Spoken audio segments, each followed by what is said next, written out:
पैसा कमवायला शॉर्टकट नसतो, शॉर्टकट आहे असं कन्व्हिन्स केलं जातंय लोकांना. 3,000 ज्यादा, लाख और ज्यादा, 3 करोड. लेटेस्ट आकडेवारीनुसार 25 कोटी फक्त ड्रीम 11चे युजर्स आहेत. बेटिंग, गॅम्बलिंग याचं प्रमाण वाढतं. त्याचा इनडायरेक्टली असा पण अर्थ होतो की सोसायटीमधल्या एका मोठ्या सेक्शनला इथिकली वेल्थ क्रिएशन होऊ शकेल याची गॅरंटी वाटत नाहीये.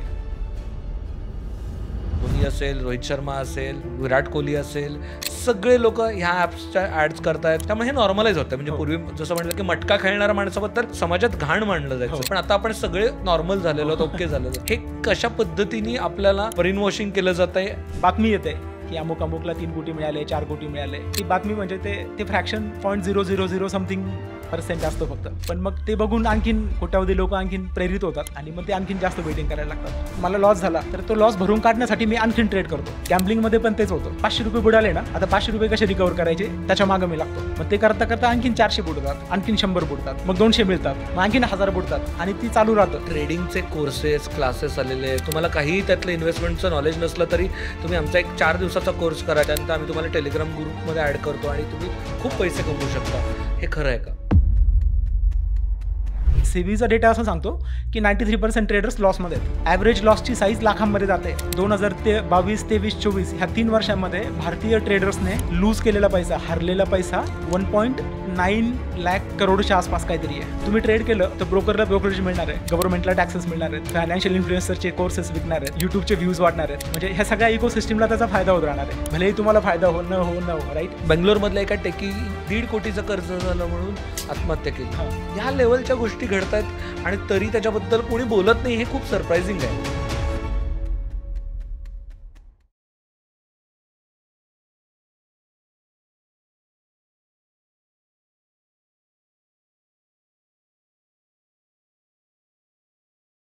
हाय, हॅलो, नमस्कार. तुमच्या सगळ्यांचं मनापासून खूप खूप स्वागत आहे धनदौलतच्या आज विशेष कार्यक्रमात. कारण आजचा विषय माझ्यासाठी प्रचंड इमोशनल आहे. माझ्या जवळचा म्हणण्यापेक्षा त्याची धग मला पोहोचली आहे असा विषय आहे.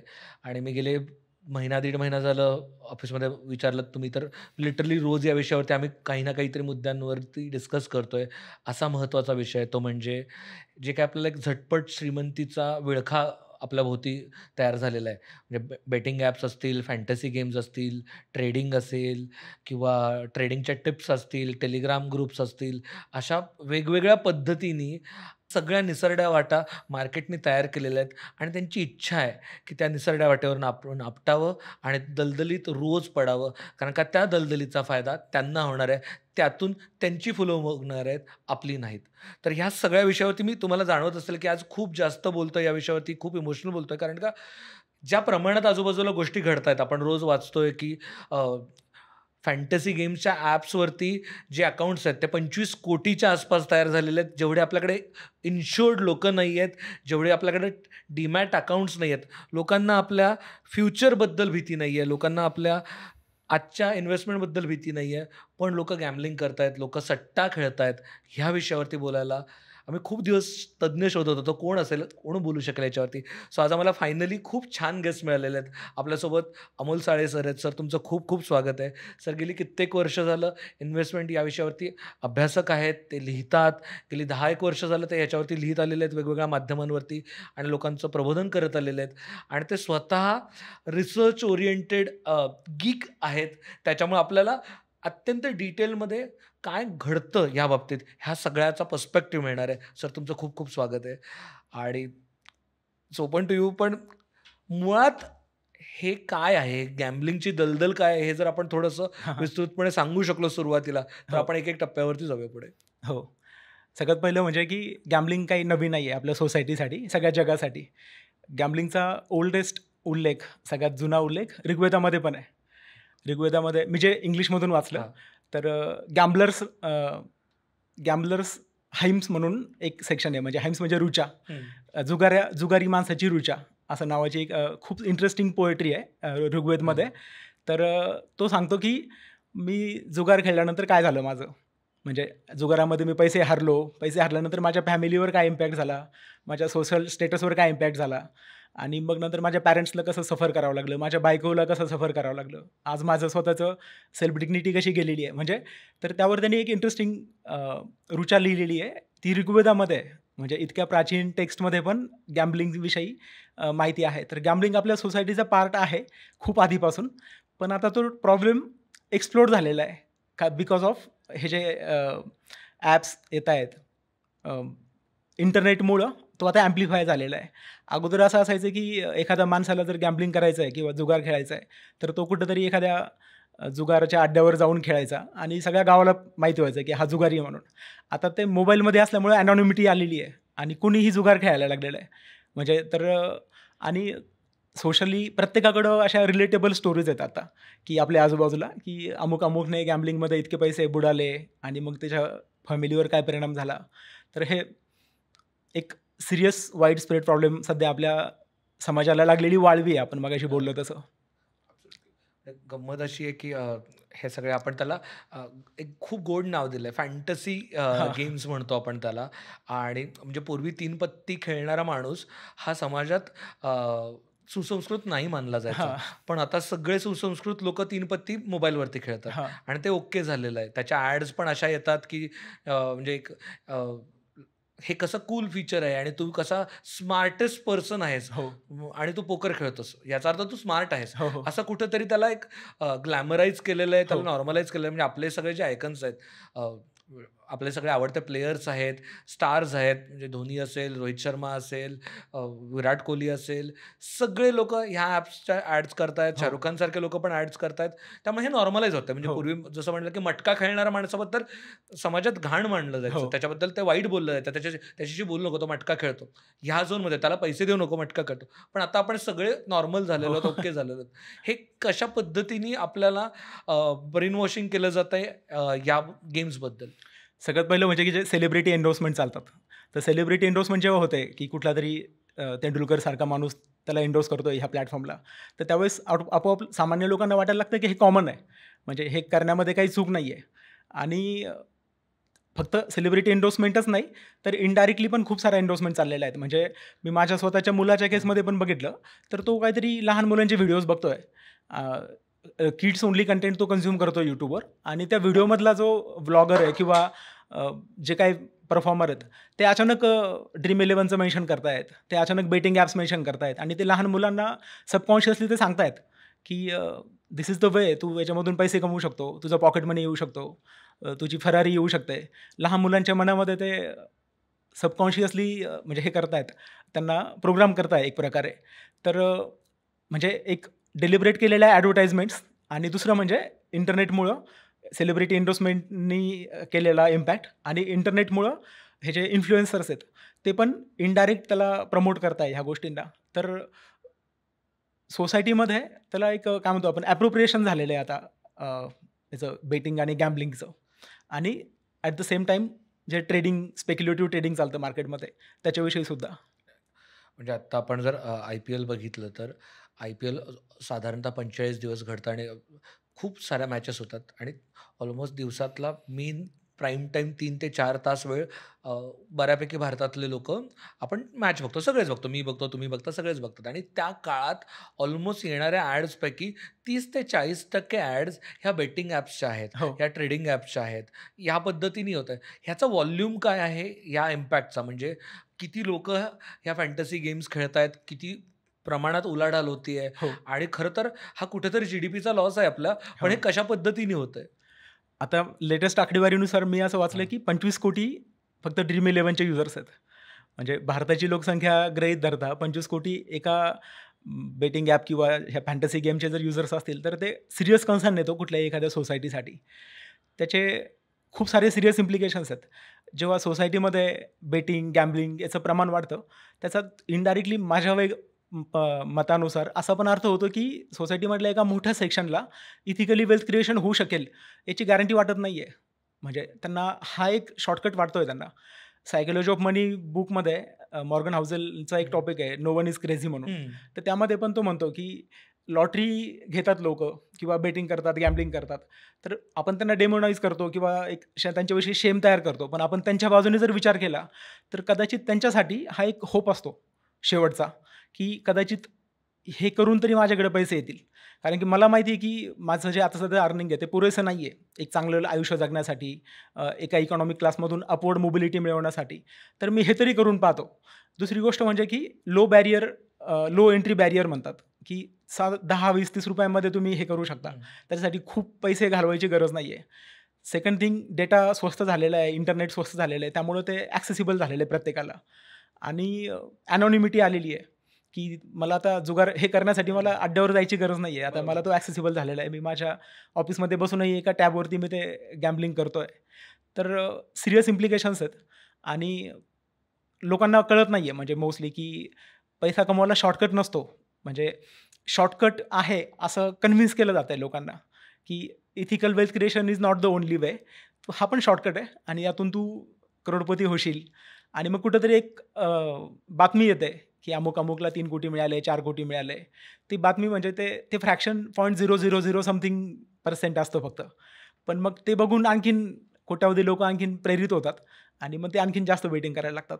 ह्याचे काय सिरियस इम्प्लिकेशन्स आहेत? म्हणजे काय आहे ना, म्हणजे मी पण ड्रीम 11 खेळलेलं आहे. मी पण ह्या सगळ्या फॅन्टसी लीग्सवरती कुठे 50-60 रुपये टाकून टीम केलेली आहे, मित्रांसोबत ग्रुप केलेला आहे आणि मजा केलेली आहे. काय फक्त मी कधी फार त्याच्यात हे केलं नाही, पण स्टील मला ते इंटरेस्टिंग वाटलं, हां. मजा वाटते. तेवढंच त्यानिमित्ताने आपण क्रिकेट सिरियसली बघतो. 7:30च्या आधी सगळे धावपळ करून, अरे ग्रुप झाला का, टीम झाली का, हे सगळं चेक करतात आणि काय 60 रुपयांनी काय फरक पडतोय?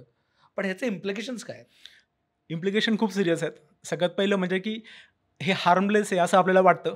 तिथून सुरुवात होते. काय फरक पडतो? सगळेच करताय, सेलिब्रिटी एन्डोर्समेंट होते, सोपं आहे, लो बॅरियर टू एंट्री आहे, 30 रुपये गेल्याने काय होणार आहे? तिथून सुरुवात होते. That is just the beginning.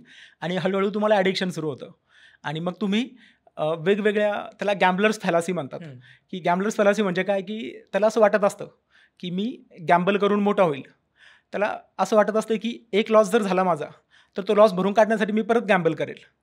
त्याला असं वाटत असतं की आता प्रॉफिट झाला, तर हा प्रॉफिट माझा कायमच होत राहील. तर अशा खूप साऱ्या थिंकिंगमधले गॅप्स असतात.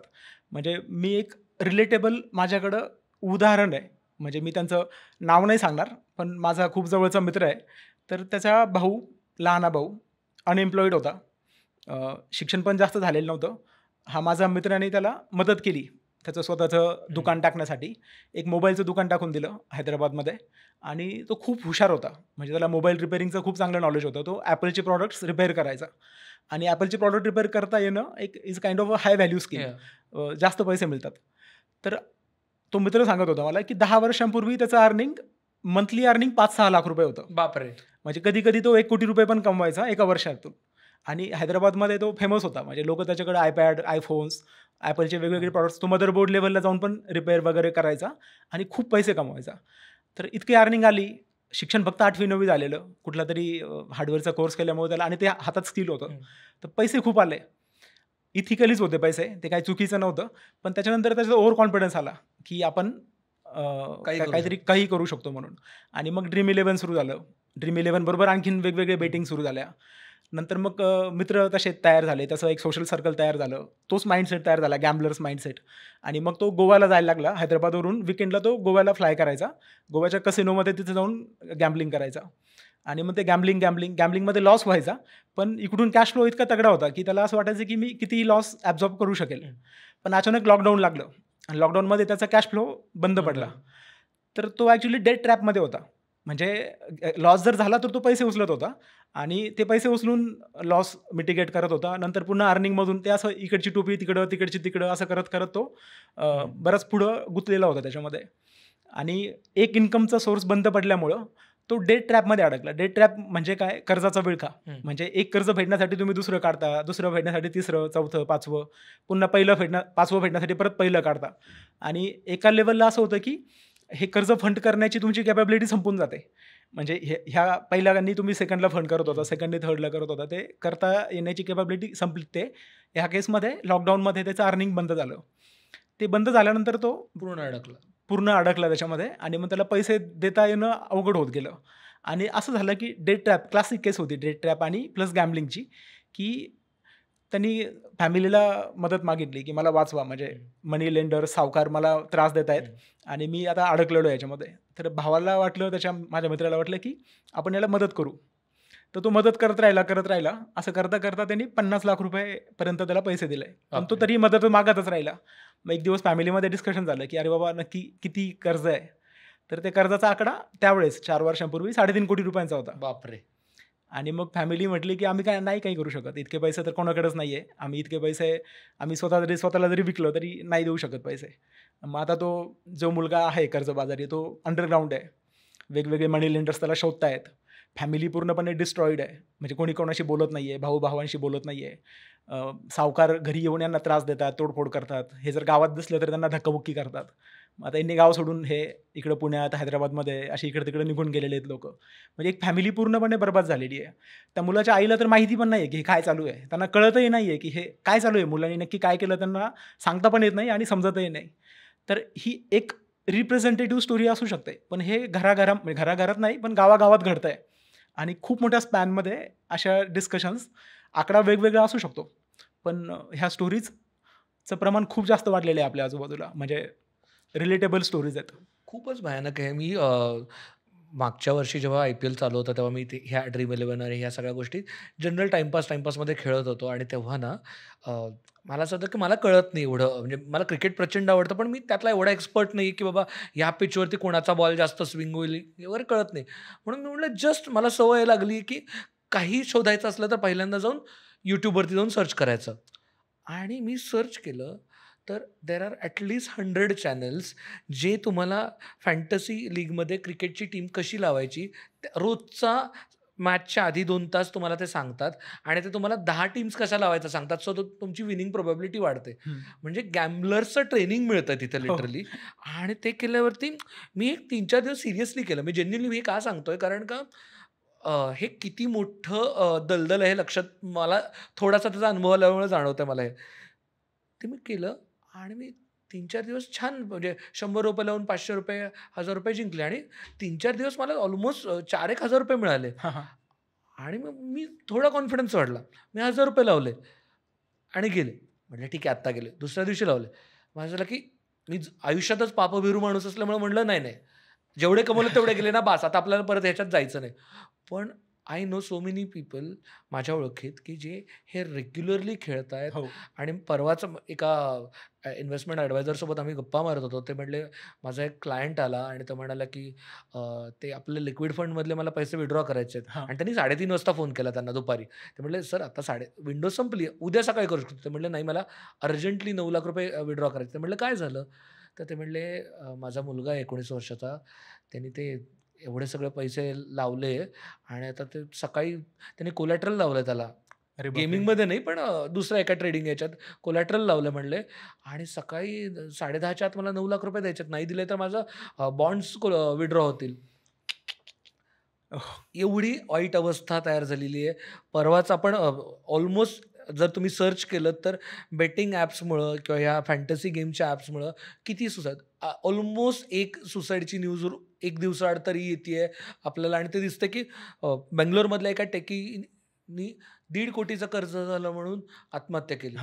या लेवलच्या गोष्टी घडत आहेत आणि तरी त्याच्याबद्दल कोणी बोलत नाही, हे खूप सरप्रायझिंग आहे.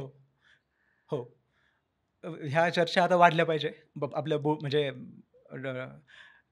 लिव्हिंग रूममध्ये पण, फॅमिलीच्या डिनर टाईममध्ये पण पालकांनी मुलांशी ह्या विषयावर बोललं पाहिजे. आता लिटरली मला हेच विचारायचं होतं की काय होतं आहे हे नॉर्मलाइज केलं जात आहे. आपण मगासून तेच बोलतो की नॉर्मलाइज होतं आहे. काय पद्धतीने कॉन्व्हर्सेशन व्हायला पाहिजे, कारण का सगळ्यांना हे वाटतं की ₹60 टाकून काय प्रॉब्लेम नाही आहे, की मी तर गॅम्बल नाही कळत आहे, मी फॅन्टसी क्रिकेट खेळतोय, मी फॅन्टसी गेम खेळतोय आणि 3 पत्ती तर चांगलंच आहे ना, काय प्रॉब्लेम आहे त्याच्यात, आपण दिवाळीला पण खेळतोच वगैरे या पद्धतीचं कॉन्व्हर्सेशन जातं. हा विळखा कसं लक्षात येत नाही आणि आपण कसं अडकू शकतो याच्यात. बरोबर. तर सगळ्यात पहिलं म्हणजे काय की आपण स्वतः लक्षात घेतलं पाहिजे की इथिकल वेल्थ क्रिएशन होऊ शकतं. वेल्थ क्रिएशनचे खूप सारे प्रॉपर वेज आहेत.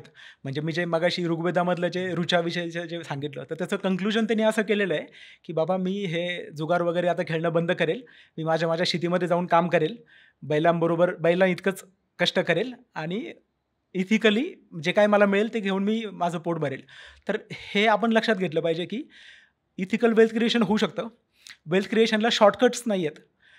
लकने वेल्थ मिळू शकते पण त्याचे चान्सेस 1 in a करोड किंवा असे असतात. ते सगळ्यांना मिळतील असं नाही आहे. दुसरं म्हणजे की ह्या सगळ्याकडे बघताना कोणाला तरी 4 कोटी मिळाले म्हणून मलाही मिळतील असा विचार करण्यापेक्षा आपण थोडं रॅशनली विचार करायला शिकलं पाहिजे, की डेटा काय सांगतो, किती लोकं गॅम्बल करतायत, किती लोकं हे खेळतायत, त्यातले किती लोकांना मिळालं, ही जी कंपनी ती कशी चालते, त्यांना कशामुळे फायदा होतो. म्हणजे आपण हे स्वतःला हे प्रश्न विचारले पाहिजे. आणि मग माझे जिंकण्याचे चान्सेस किती आहेत, सिम्पल मॅथ जर केलं तर त्याची प्रोबॅबिलिटी किती पर्सेंटेजमध्ये किती प्रोबॅबिलिटी आहे, 0.000340 लावल्यानंतर पुढे एक 1 लावावा लागतो आणि मग तेवढी तुमची मायन्यूट प्रोबॅबिलिटी तुमची विनिंगची तयार 10 होते. लाखात एखादा चान्स आहे तुम्ही जिंकण्याचा. हां.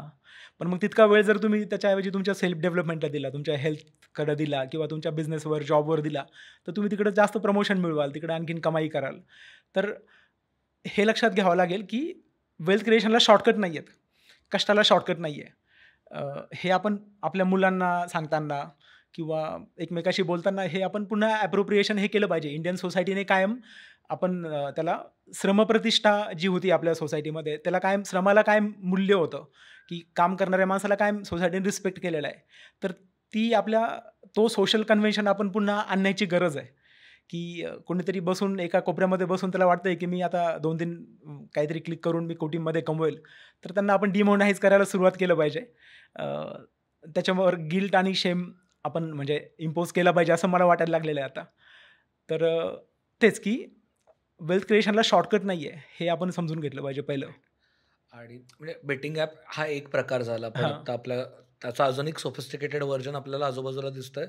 ते म्हणजे खूप साऱ्या ट्रेडिंगचे कोर्सेस, क्लासेस आलेले आहेत आणि ते हां. तुम्हाला सांगतात, की तुम्हाला गॅरंटीड फॉर्म्युला देतात, की हां. ज्याच्यातनं तुम्ही छान पैसे कमवू शकता, घर बसल्या पैसे कमवू शकता. तुम्हाला काहीही त्यातलं इन्व्हेस्टमेंटचं नॉलेज नसलं तरी तुम्ही आमचा एक 4 दिवसाचा कोर्स करा किंवा महिन्याभराचा कोर्स करा. त्यानंतर आम्ही तुम्हाला टेलिग्राम ग्रुपमध्ये ॲड करतो आणि तुम्ही खूप हां. पैसे कमवू शकता. तुम्हाला आम्ही ट्रेडिंग शिकवतो, तुम्हाला आम्ही FNF शिकवतो, FNO शिकवतो. ह्या सगळ्या गोष्टी घडतात. हो. हे खरं आहे का? हां, हे तर आता सध्या आजूबाजूला खूप चालू आहे. पण आता सेबीने त्याच्यावर बरंच क्रॅकडाऊन करायला सुरुवात केली मागच्या 1-2 वर्षामध्ये. सेबी म्हणजे security exchange board of India, जे आपलं नियामक मंडळ आहे, रेग्युलेटरी बॉडी आहे भारत सरकारची. तर त्यांनी स्वतः काही स्टडीज केल्या आणि खूप सारा इंटरेस्टिंग डेटा त्यांनी प्रेझेंट केला सेबीच्या अभ्यासाचा. तर तो डेटा जर बघितला तर मेजॉरिटी ट्रेडर्स जे ट्रेडिंग म्हणजे काय, आता बऱ्याच वेळा लोकांना कन्फ्युजन असतं, की लोकांना ट्रेडिंग म्हणजेच इन्व्हेस्टिंग वाटत असते. ट्रेडिंग म्हणजे काय, की शेअर्समध्ये फ्रिक्वेंटली बाय आणि सेल करायचं आणि त्यातून प्रॉफिट कमवण्याचा प्रयत्न करायचा. इन्व्हेस्टिंग हे ट्रेडिंगपेक्षा थोडं वेगळं असतं. इन्व्हेस्टिंग म्हणजे काय, की मी जेव्हा एखाद्या शेअरमध्ये इन्व्हेस्ट करतो, तर फंडामेंटली जर बघितलं तर इन्व्हेस्टिंग इज लाईक की तुम्ही कुठल्या तरी कंपनीचं पार्टनरशिप विकत घेताय एका फ्रॅक्शनमध्ये. ती पार्टनरशिप एक 10 रुपयांपासून पण मिळू शकते तुम्हाला. म्युच्युअल फंड्समधून पण तुम्ही ते करू शकता. That is investing. आता मला जेव्हा इन्व्हेस्ट करायचं असतं तेव्हा मी काहीतरी बघतो, की हा बिझनेस काय आहे, ह्या बिझनेसमध्ये किती पोटेन्शियल आहे, याच्यामध्ये ग्रोथ होईल का, माझे पैसे सेफ आहेत का, मॅनेजमेंट कोण आहे, अशा 10 गोष्टी मी बघतो आणि मग मी इन्व्हेस्ट करायला पाहिजे. ट्रेडिंगमध्ये काय असतं, की कुठंतरी पॅटर्न मॅचिंगचा प्रकार असतो. ह्युमन्स हे पहिल्यापासून पॅटर्न मॅच करण्यामध्ये एक्सपर्ट आहेत किंवा करायचा खूप प्रयत्न करतात, की अमुक 2 तारे असे शेजारी आले की मग असं काहीतरी होईल आणि मग त्यामुळं हे करायचं, ते नाही करायचं, ग्रहणाच्या दिवशी असं नाही, म्हणजे पॅटर्न्स आपण शोधत असतो. तर तेच पॅटर्न मॅचिंग म्हणजे एक काइंड ऑफ ॲस्ट्रॉलॉजीसारखं ट्रेडिंगमध्ये चालतं. ट्रेडिंग इज लाईक की वी ट्राय टू क्वांटिफाय पॅटर्न्सला, आपण क्वांटिफाय करायचा प्रयत्न करतो, की असा पॅटर्न झाल्यावर प्रॉफिट होईल, असा पॅटर्न झाल्यानंतर लॉस होईल, राईट. पण स्टॉक मार्केटला क्वांटिफाय करता येणं माझ्या मतानुसार तरी शक्य नाही आहे. कारण की स्टॉक मार्केट फक्त क्वांटिफेबल एंटिटी नाही आहे. म्हणजे समजा तुम्ही ट्रम्पच्या डोक्यामध्ये काय येतं आहे हे तुम्ही कसं क्वांटिफाय करणार. आज भारताने ऑपरेशन सिंदूर केलं, हे कसं क्वांटिफाय करणार, हे तुम्हाला कोणाला माहिती होतं. किंवा नॉर्थ कोरिया, साऊथ कोरियामध्ये काय गडबड चालू आहे, आपण कसं क्वांटिफाय करणार त्या गोष्टींना. स्टॉक मार्केट हे इमोशन्सवर पण चालतं. जसं नंबर्सवर चालतं तितकंच इमोशन्सवर पण चालतं. ट्रेडर्सच्या, बायर्सच्या, सेलरच्या इमोशन्सवर पण चालतं. तर त्यामुळे त्याला क्वांटिफाय करणं हे फुटाईल आहे. त्याच्यामध्ये काही अर्थ नाही आहे त्याला क्वांटिफाय करत बसण्यामध्ये. त्यामुळं ट्रेडिंग इज अनसायंटिफिक. थोडा पॉलिटिकली सेन्सिटिव्ह विषय आहे. हे असं बोललं का लोक ट्रिगर होतात. तर हे ट्रेडिंग आता समजा आपल्या आजूबाजूला त्याचं पेव फुटलेलं आहे. अमुक अकॅडमी आणि मग तमुक कोणीतरी चार्ट्स का बाप आणि असे वेगवेगळे यूट्यूब हँडल्स आहेत, फायनान्शियल इन्फ्लुएन्सर्स आहेत. ते 5 स्टार हॉटेलमध्ये त्यांचे सेमिनार्स वगैरे काहीतरी घेतात आणि लोकांना सांगतात की मी ट्रेड करेल. हाऊसवाईफ्स आहेत त्याच्यामध्ये, अनएम्प्लॉईड यूथ खूप मोठ्या प्रमाणामध्ये तिकडे आलेलं आहे. तर मी असं सांगेल की आता मी असं ट्रेडिंगच्या अगेन्स्ट बायर्स आहे म्हणण्यापेक्षा सेबीचा डेटा असं सांगतो की 93% ट्रेडर्स लॉसमध्ये आहेत. ॲव्हरेज लॉसची साईज लाखांमध्ये जाते. 2022, 23, 24 ह्या 3 वर्षांमध्ये भारतीय ट्रेडर्सने लूज केलेला पैसा, हरलेला पैसा 1.9 लाख करोडच्या आसपास काहीतरी आहे. हा सेबीचा डेटा आहे. 1.9 लाख करोड रुपये भारतीय लोकांनी ट्रेडिंगमध्ये गमावले, स्टॉक ट्रेडिंगमध्ये. आणि हाऊसहोल्ड इन्कम आहे, घरगुती, म्हणजे हा काही रिटेल कंपन्यांचा नाही, रिटेल ट्रेडर्सचा हा आकडा आहे. तर trading is a zero sum game. Zero sum game म्हणजे काय की असा गेम ज्याच्यामध्ये एक जण जिंकतो, एक जण हारतो, राईट. म्हणजे मला जिंकायचं असेल ट्रेडिंगमध्ये तर कोणीतरी हारणं गरजेचं आहे, राईट. तर बऱ्याच वेळा कॉमन क्वेश्चन असतो की मग ट्रेडिंग जर झिरो सम गेम आहे तर मग निम्म्या लोकांनी जिंकलं पाहिजे, निम्म्या लोकांनी हारलं पाहिजे. 93% लोक हारलेले आहेत, मग ते 7% कोण आहेत जे जिंकले, राईट. तर ते जे जिंकले आहेत ना, किंवा 1,98,90,000 कोटी रुपये जे हरले, तर ते 1,90,000 कोटी कोणाच तरी प्रॉफिट पण झालं ना, बरोबर. कोणीतरी ते कमावले पण आहेत. तर ते कोणी कमावले तर दे आर इन्स्टिट्यूशनल ट्रेडर्स, की इन्स्टिट्यूशन्स असतात मोठ्या त्या कंपनीज असतात, तर ते त्या ट्रेडिंग करतात. आणि त्यांचे ट्रेड्स हे तुमच्या आमच्यासारखे नसतात की 2-3 मॉनिटर लावले आणि मग काहीतरी त्याच्याभोवती लायटिंग केली आणि मग काहीतरी स्पीकर ठेवला आणि मग ते फॅन्सी गेमिंग कीबोर्ड ठेवले आणि रिक्लायनिंग चेअर ठेवली. तसं नसतं त्यांचं. ते सुपर कॉम्प्युटर्स ठेवतात, ते 40 मॅथमॅटिशियन्सला हायर करतात, ते एकदम सॉफिस्टिकेटेड मॅथमॅटिकल अल्गोरिदम्स लिहितात. त्यांच्याकडं CPU नसतो, GPU किंवा TPU असतो, म्हणजे टेन्सर प्रोसेसर युनिट जो म्हणतात, GPUपेक्षा पण पॉवरफुल किंवा GPUच्या बरोबरीचा, त्या लेवलला ते कोड करतात. त्या त्यांचं को लोकेशन असतं, म्हणजे स्टॉक एक्सचेंजशी बिल्डिंगमध्ये त्यांना सर्व्हर ठेवायला परमिशन मिळते. त्यांच्याकडे हाय स्पीड नेटवर्क असतं, जे फ्रॅक्शन ऑफ सेकंडनी फास्टर आहेत आपल्यापेक्षा. सेकंदाच्या फ्रॅक्शनमध्ये पण ते आर्बिट्राज घेऊन ट्रेड करू शकतात. एका 0.01% पण ते प्रॉफिट काढू शकतात. आणि ते त्यांचं कॅपिटल किती असतं, 500 कोटी, 1000 कोटी, 10,000 कोटी घेऊन ते बसलेले असतात. आणि सगळ्यात मोस्ट इम्पॉर्टंट थिंग इज की त्यांचे ट्रेड ऑटोमेटेड असतात. अल्गोरिदम असतात सगळे, ते अल्गोरिदम्स डिसाईड करतात. सगळ्यात मेन काय की अल्गोरिदमला इमोशन्स नसतात. Algorithm is unemotional. माणूस हा इमोशनल ॲनिमल आहे. आपण रॅशनली वागू शकत नाही. रॅशनली वागणं ही एक स्किल असतं. ट्रेडिंगमध्ये अनइमोशनल व्हावं लागतं. पण आपण जेव्हा बसतो तिथं तर इमोशन्स काय आहेत, फिअर, ग्रीड, लॉस ॲव्हर्जन आणि संक कॉस्ट. हे म्हणजे फिअर आणि ग्रीड ह्या 2 इमोशन्स आहेत. Third is loss aversion. Loss aversion म्हणजे काय की आपल्याला लॉस आवडत नाही. लॉस झाला की आपण इरॅशनली वागायला लागतो. बरोबर. इवन प्रॉफिट नंतर पण आपण इरॅशनली वागायला लागतो. अल्गोरिदमला लॉस प्रॉफिट नाही कळत. अल्गोरिदमला फक्त त्यांनी सांगितलेले रूल्स कळतात आणि त्या रूल्सनुसार तो काम करत असतो. लॉस ॲव्हर्जन म्हणजे काय की मला लॉस झाला तर तो लॉस भरून काढण्यासाठी मी आणखीन ट्रेड करतो. गॅम्बलिंगमध्ये पण तेच होतं की माझे पैसे बुडाले तर मी गॅम्बलर्स फॅलासीला मी बळी पडतो आणि मग मी काय होतं की माझे 500 रुपये बुडाले ना, आता 500 रुपये कसे रिकवर करायचे त्याच्या मागं मी लागतो. मग ते करता करता आणखीन 400 बुडतात, आणखीन 100 बुडतात, मग 200 मिळतात, मग आणखीन 1000 बुडतात आणि ती चालू राहतं आणि मी दररोज गॅम्बलिंग करत बसतो. ट्रेडिंगमध्ये पण तेच होतं. लॉस ॲव्हर्जनच्या नादाखाली मी आणखीन ट्रेड करतो आणि संक कॉस्ट फॅलासी म्हणतात. संक कॉस्ट फॅलासी म्हणजे काय की माझा लॉस झालेला आहे. इन्व्हेस्टिंगमध्ये बऱ्याच वेळा लॉस बुक पण करायचा असतो, म्हणजे ॲक्सेप्ट करायचं असतं की आता दिस इज संक कॉस्ट, गेलेले आहेत पैसे. पण लोक हरलेल्या पैशांना जास्त कवटाळून बसतात आणि त्याच्यातून होप करतात की हे कधीतरी रिकवर होतील. तो पण एक मोठा सायकोलॉजिकल फ्लॉ असतो. आणि सगळ्यात मोस्ट इम्पॉर्टंट काय की फिअर आणि ग्रीड. मार्केट क्रॅश झालं की तुम्ही घाबरता, सगळ्यांचंच. असं कोणीच नाही आहे की तो घाबरत नाही. आणि मार्केटवरती गेलं की तो ग्रीडमध्ये जातो. अल्गोरिदमला हे काय माहीत नसतं. इन्स्टिट्यूशनल ट्रेडर्स जे चालतात, अल्गोरिदम्स जे काम करतात, त्यांना फिअर आणि ग्रीड कळत नाही. त्यामुळे ते सक्सेसफुल ट्रेड करत असतात. ट्रेडिंगमधून पैसा निघू शकतो का? हो, निघू शकतो. थिअरोटिकली निघू शकतो, दॅट इज ट्रू. पण माणूस इमोशन्सला वाहून जाऊन लॉस करून बसतो आणि ते अवॉइड करणं सोपं नाही आहे. म्हणजे तुम्ही ते जे स्थितप्रज्ञ, मला म्हणजे कितीही आनंद झाला तरी, किती चांगलं झालं तरी मी बॅलन्स्डच राहतो, कितीतरी वाईट झालं तरी मी त्याच इमोशनल स्टेटला राहतो. ती स्टेट सगळ्यांना शक्य नाही. आणि त्या स्टेटला जर तुम्ही प्रॅक्टिस करून, विपश्यना, मेडिटेशन करून ती अचीव्ह जरी केली तरी तुम्ही मग ट्रेडिंग नाही करत बसणार, कारण की तुम्हाला ट्रेडिंगचं अट्रॅक्शनच उरणार नाही. तर सांगायचं मला एवढंच आहे की इन्स्टिट्यूशनल ट्रेडर्स कमावत आहेत. जे 1.9 लाख कोटी रुपये जे 3 वर्षामध्ये लॉस झाला, तो त्या इन्स्टिट्यूशनल ट्रेडर्सचं प्रॉफिट होतं. आता हे का होतं आहे की institutional traders they on the ecosystem. तेच ब्रोकर्स आहेत, ते इन्फ्लुएन्सर्स आहेत, ते पॉलिसी मेकिंगमध्ये पण इन्फ्लुएन्स करू शकतात. तर ते त्या इकोसिस्टमला जिवंत ठेवत आहेत. की तुम्ही अधिकाधिक ट्रेड करत राहिलं पाहिजे. तुम्ही ट्रेड केलं तर ब्रोकरला ब्रोकरेज मिळणार आहे, गव्हर्नमेंटला टॅक्सेस मिळणार आहेत, फायनान्शियल इन्फ्लुएन्सरचे कोर्सेस विकणार आहेत, यूट्यूबचे व्ह्यूज वाढणार आहेत. म्हणजे ह्या सगळ्या इकोसिस्टमला त्याचा फायदा होत राहणार आहे. भलेही तुम्हाला फायदा हो न हो राईट. म्हणजे सेबी सांगते की 93% ट्रेडर्स FD इतके पण रिटर्न घेत नाही आहेत. मग आपले जे आधीच्या जनरेशन FD करायच्या त्या 93% स्टॉक इन्व्हेस्टर्सपेक्षा बेटर आहेत FD करणारी लोक. आता कुठल्या इन्व्हेस्टमेंटचे रिटर्न्स कसे मोजतो आपण, तर एक मापदंड असतो रिटर्न्स बघण्यासाठी. रिटर्न्स कसे बघतात की तुम्ही तुमच्या रिस्पेक्टिव्ह बेंचमार्कला बीट केलं का, तुम्ही कोणते कोणते स्टॉक सिलेक्ट केले, ते स्टॉक्स कुठल्या इंडेक्समधले आहेत, निफ्टी 50 मधले आहेत, निफ्टी 100 मधले आहेत, निफ्टी 500 मधले आहेत. मग तुमचा एक रिस्पेक्टिव्ह बेंचमार्क ठरवावा लागतो अगोदर. त्याला टोटल रिटर्न इंडेक्स म्हणू आपण किंवा रिस्पेक्टिव्ह बेंचमार्क म्हणू, त्याला मापदंड म्हणू आपण मराठीतून बेंचमार्कला. त्या बेंचमार्कनी किती रिटर्न्स दिले, प्रत्येक गोष्टीचा बेंचमार्क असतो राईट.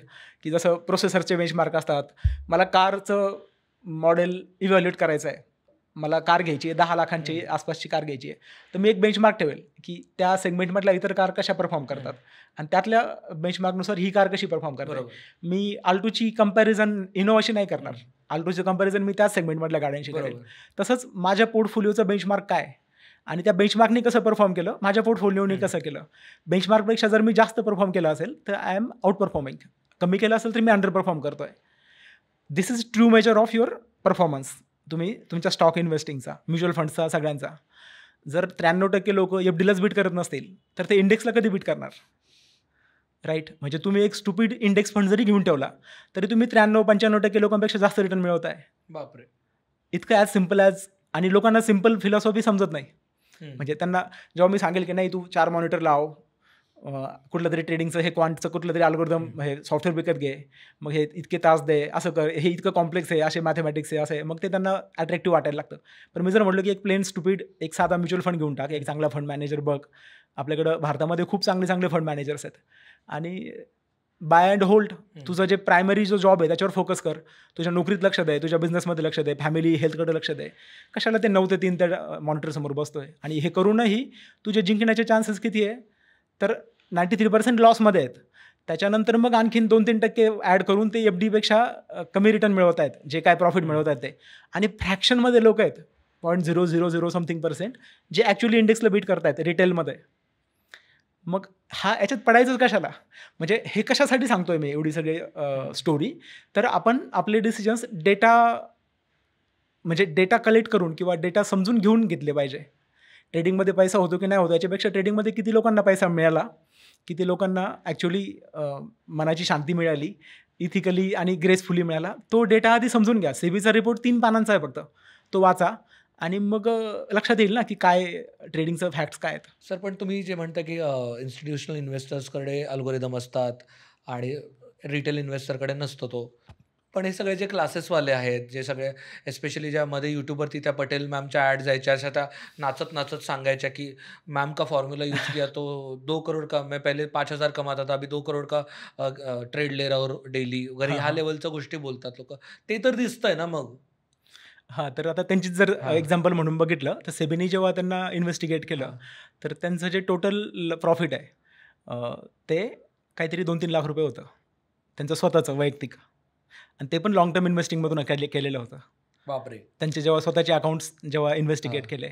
आणखीन एक कोणीतरी होता चार्ट्स का बाप वगैरे काहीतरी, त्याचा तर काही कोटींचा लॉस होता, 10-15 कोटींचा, तर त्याचा एकट्याचा लॉसच होता. बापरे. म्हणजे जेव्हा सेबीनी, आणि नंतर सेबीनी हा डेटा पब्लिक केला, म्हणजे नंतर बाहेर काढला, तर त्यांची अल्गोरिदम्स आय डोंट नो ते कुठून बनवतायत. आता मी जे बोलतो इन्स्टिट्यूशनल ट्रेडर्स, तर तुम्ही जस्ट ChatGPTवर बघा किंवा गुगलवर बघा की भारतातले इन्स्टिट्यूशनल ट्रेडर्स कोण आहेत, त्यांचे जे अल्गोरिदम कोण लिहित आहे, ते हार्वर्ड, स्टॅनफोर्ड, IITians, मॅथमॅटिशियन्स आहेत मोठे मोठे, आणि ते करतायत.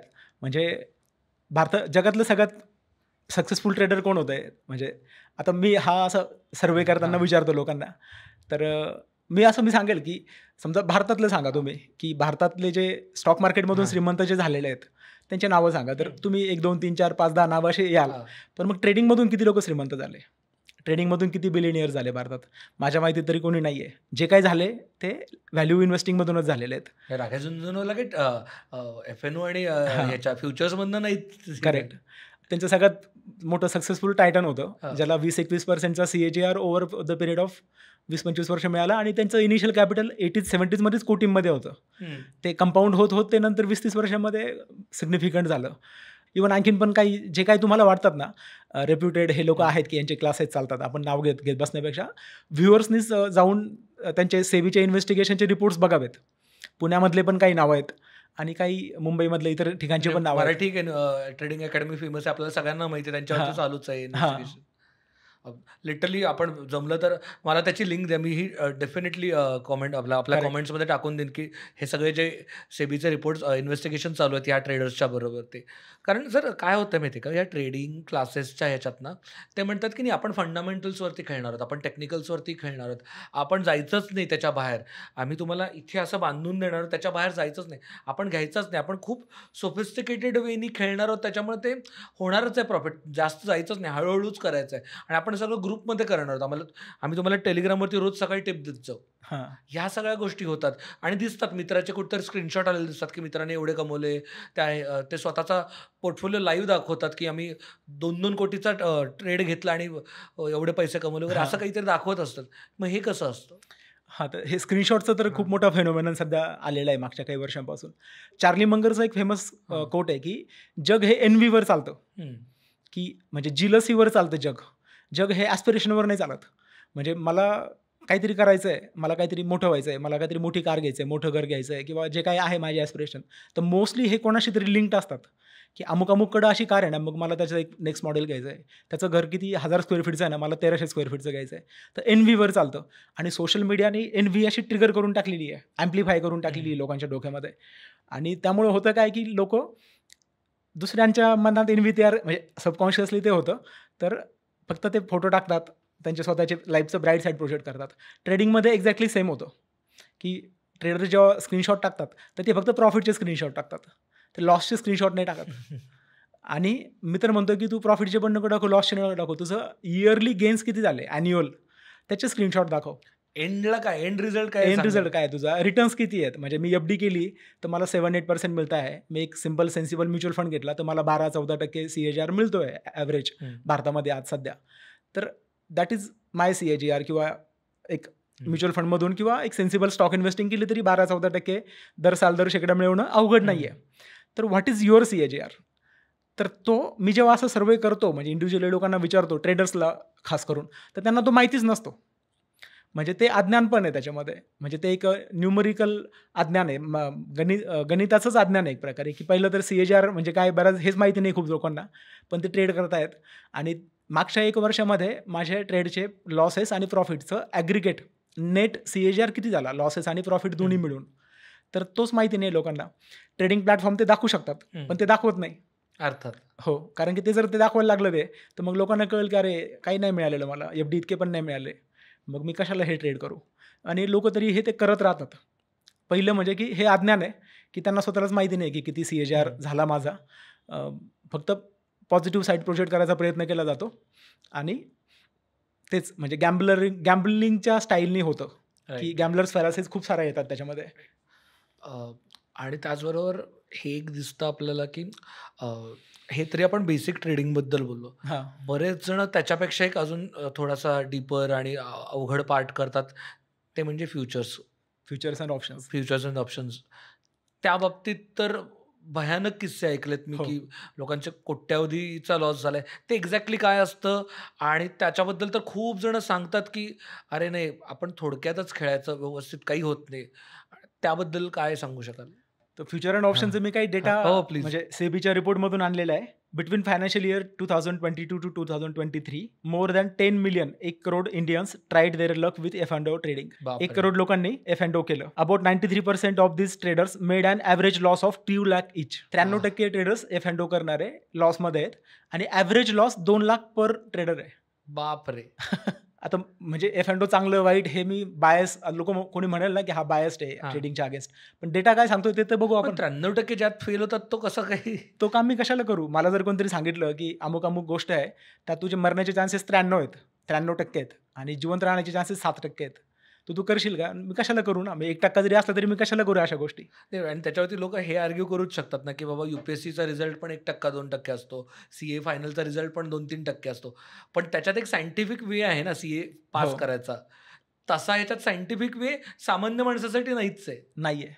सायंटिफिक वे नाहीये आणि त्याचं कंपॅरिझन UPSCशी नाही होऊ शकत. म्हणजे ते कारण बोललं पूर्णपणे जातं हेच म्हणून हां, म्हणलं. हां. म्हणजे आता गॅम्बलर्स त्यांचं कंपॅरिझन ट्रेडरशी करतात. हं. ट्रेडरला वाटतं मी इन्व्हेस्टर आहे. हं. म्हणजे हे हे खूप थिन लाईन्स आहेत या कंपॅरिझनमध्ये. तुम्ही त्याला असं खूप क्लिअरली डिस्टिंग्विश नाही करत आहेत. आर्ग्युमेंट्समध्ये कसंही मांडता येईल याला. पण कंप्लिटली डिफरंट थिंग्स आहेत. हे कशा पद्धतीने काही काही ट्रिक्स आहेत का? काही हुक्स आहेत का? जेणेकरून सामान्य माणसाला especially middle class, lower middle क्लासमधल्या आपल्यासारख्या माणसाला हे भुलवण्याचा प्रयत्न करतात आणि असं काय लोभसी चित्र दाखवतात ज्याच्यामुळे हे लोकं अडकतात याच्यात? मेजॉरिटी लोकांना असं रिअलाईज होत आहे की माझं एज्युकेशन, माझं फायनान्शियल बॅकग्राऊंड, मला मिळू शकणाऱ्या अपॉर्च्युनिटीज, माझे प्रिव्हिलेजेस किंवा आणखीन एन नंबर ऑफ फॅक्टर्स जर सगळे जरी गृहीत धरले तरी मला अपवर्ड मोबिलिटीसाठी खूप जास्त चान्स उरलेला नाही आहे. असं अशा वेळी लोकांना शॉर्टकट्स घ्यावेची इच्छा व्हायला लागते. त्यांना वाटतं की मला क्विक मनी मिळेल का? फॅन्टसी ॲपमधून कुठून तरी मला पैसे मिळतील का? ट्रेडिंगमधून पैसे मिळतील का? मला जॉब करण्यापेक्षा मी ट्रेडिंग करतो. मी असे पण उदाहरणं बघितले की 12वीला आहे मुलगा. 12वीची परीक्षा झाली. आता काय मग कशाला ॲडमिशन घेणार? पुढं काय करणार? नाही आता मला काही नाही करायचं. मी ट्रेडिंग करणार आहे. आणि वडील पण आनंदाने सांगतायत की नाही मी आता त्याला म्हणजे तो हे करतोय, ड्रॉपआउट करतोय 12वी नंतर आणि ड्रॉपआउट करून काय करतोय? तो ट्रेडिंग करतोय. तर बापरे! हे उदाहरणं पण मी प्रत्यक्ष डोळ्यांनी बघितले आणि ट्रॅजिक स्टोरीज आहेत. म्हणजे जे गोल्डन इयर्स आहेत तुमचे शिकण्याचे ते सगळे लोक वेस्ट करून ट्रेडिंग करतायत. ₹500 ट्रेड केलं म्हणून मला 1000 मिळाले, म्हणून मी त्याला एक्स्ट्रापोलेट करतोय त्या सक्सेसला, की मग मी 5 लाख ट्रेड केलं तर 10 लाख मिळतील, 50 लाख ट्रेड केलं तर 1 कोटी मिळतील. म्हणजे मी मला असं वाटतं की ते परपेच्युअली पॉसिबल आहे. तेच गॅम्बलर्स फॅलसी म्हणून जर आपण थोडं समजून घेतलं ना, तर हे सगळं गॅम्बलर्स फॅलसीमध्येच येतात हे सगळे फेनोमेनन, की एक छोटं प्रॉफिट मला आणखीन मोठा ट्रेड घ्यायला भाग पाडतं. मग मी आणखीन मोठा ट्रेड घेतो. एक छोटा लॉस मला आणखीन पेटवतो, की नाही मला आता हा लॉस पण भरून काढायचा आहे म्हणून मी आणखीन करतो. बरोबर. आणि मी त्याच्यामध्ये फसत जातो त्या दुष्टचक्रामध्ये. म्हणजे आणि हे काइंड ऑफ चक्रव्यूह आहे एक प्रकारे, की त्याच्यामध्ये जाण्याचा रस्ता आहे पण बाहेर येण्याचा रस्ता खूप अवघड आहे. कारण मी ह्या सगळ्या ज्या ॲड्स आहेत म्हणजे मध्ये एका कुठल्या तरी पत्त्याच्या गेमची ॲड होती. त्याच्यात एक वर्गीय मध्यम वयाची साधारणतः 40-42 वयाची बाई येते आणि म्हणते की मी माझ्या भावाला बघितलं हे गेम खेळताना आणि मला म्हटलं की शिकव मला हां. आणि मी शिकले आणि आता मी छान 10-15 लाख रुपये कमवते. आणि सेम ट्रेडिंगच्या ॲड्समध्ये पण असं दिसतात की असं नाचत येतात आणि ते म्हणतात की मी एवढे पैसे कमवले, मी सरांचा फॉर्म्युला हे केला, मी सरांनी सांगितलं त्यानुसार केलं, आता मी घरी बसल्या, मी पूर्वी गृहिणी होते, मला कसं तरी वाटायचं की मी पैसे कमवत नाहीये. ते काय करतायत बरोबर की ज्यांना पैसे कमवण्याची ॲस्पिरेशन आहे, ज्यांच्याकडे ते मीन्स नाही आहेत, ज्यांच्याकडे मे बी ते त्या पद्धतीचं इन्फ्रास्ट्रक्चर नाही आहे, नॉलेज नाही आहे, त्यांना ते अडकवण्याचा प्रयत्न करतात. त्यांना म्हणतात की अरे ठीक आहे, तुम्ही हारला असाल आत्तापर्यंत, आता आम्ही तुम्हाला मदत करतो, हां. आता आपण जिंकूया. आणि हां. ह्या पद्धतीचं कुठंतरी एक लॉटरीसारखं ते एक तिकीट दिसतंय आणि ते हो. मृगजळच आहे खरं तर हे. मृगजळ आहे ते.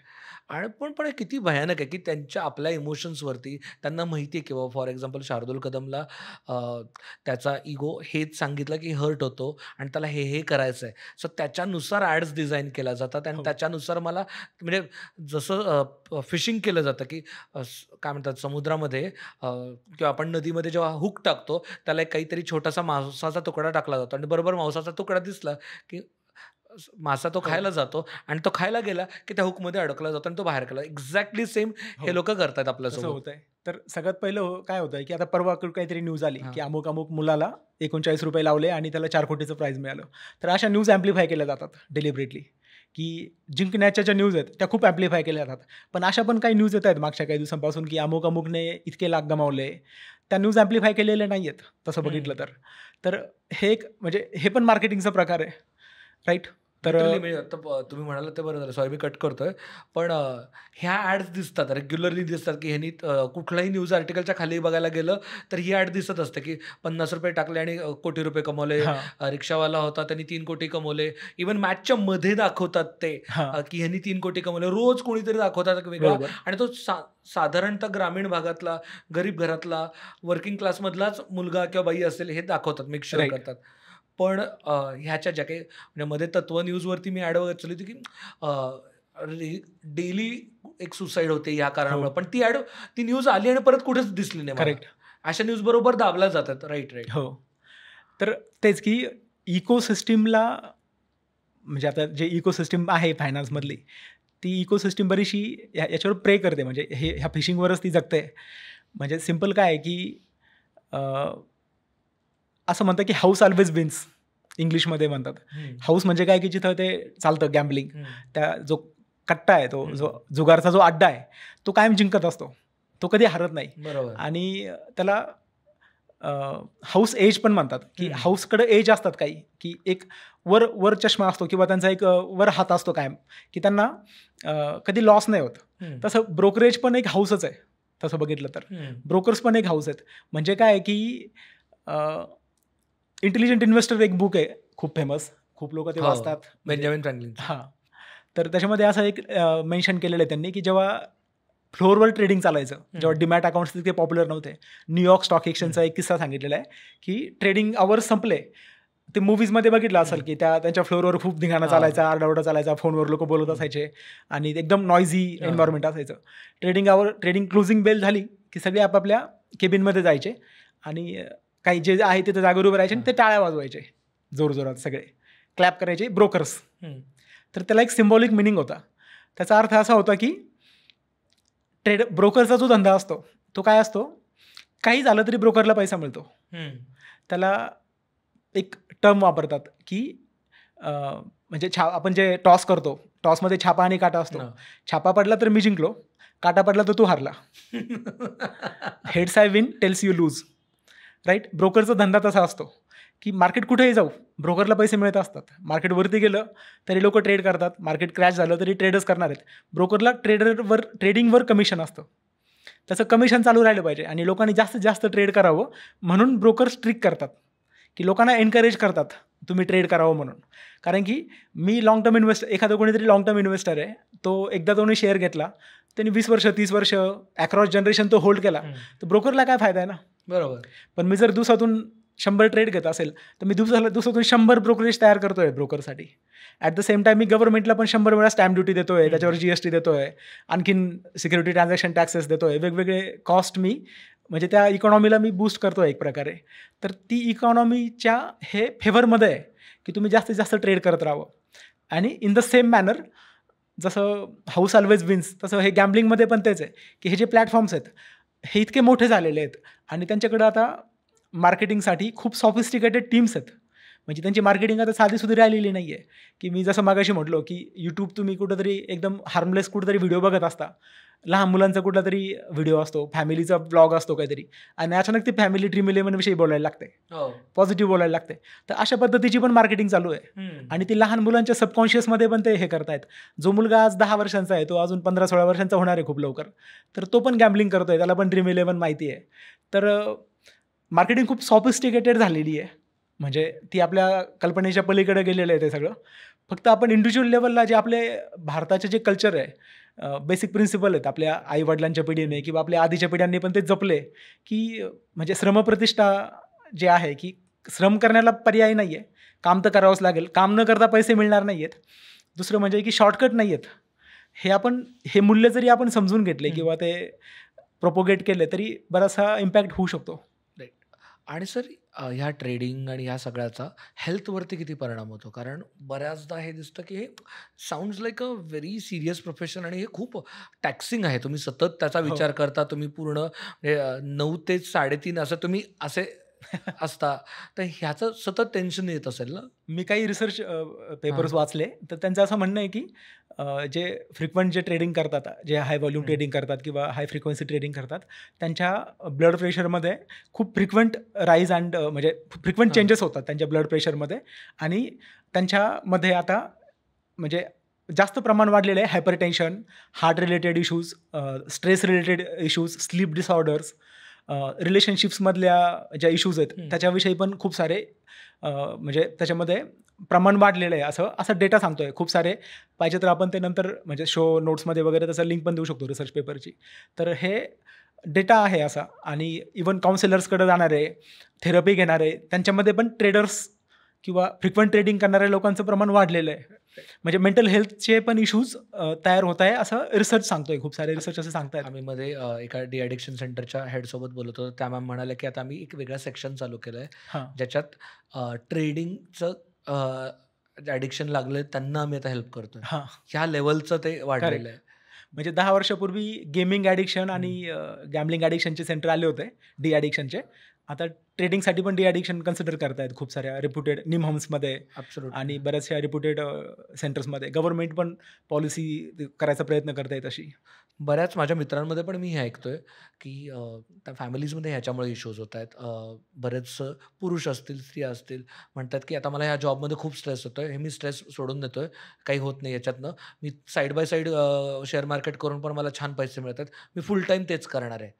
आणि चांगला त्यांच्या स्किलवरती बेस असणारा जॉब सोडून लोक हे करतात. आणि मी हेही ऐकलं आहे की एका मॅरेज काउन्सिलरशी बोलत होतो, तर म्हटलं ह्याचं प्रमाण डिवोर्सेसमध्ये पण होताना दिसत आहे त्यांना. ह्याबद्दल तुम्ही काही वाचलंय का? हो, याचा पण बराचसा इंटरेस्टिंग डेटा असे पॅटर्न्स आलेले आहे त्याच्यामध्ये.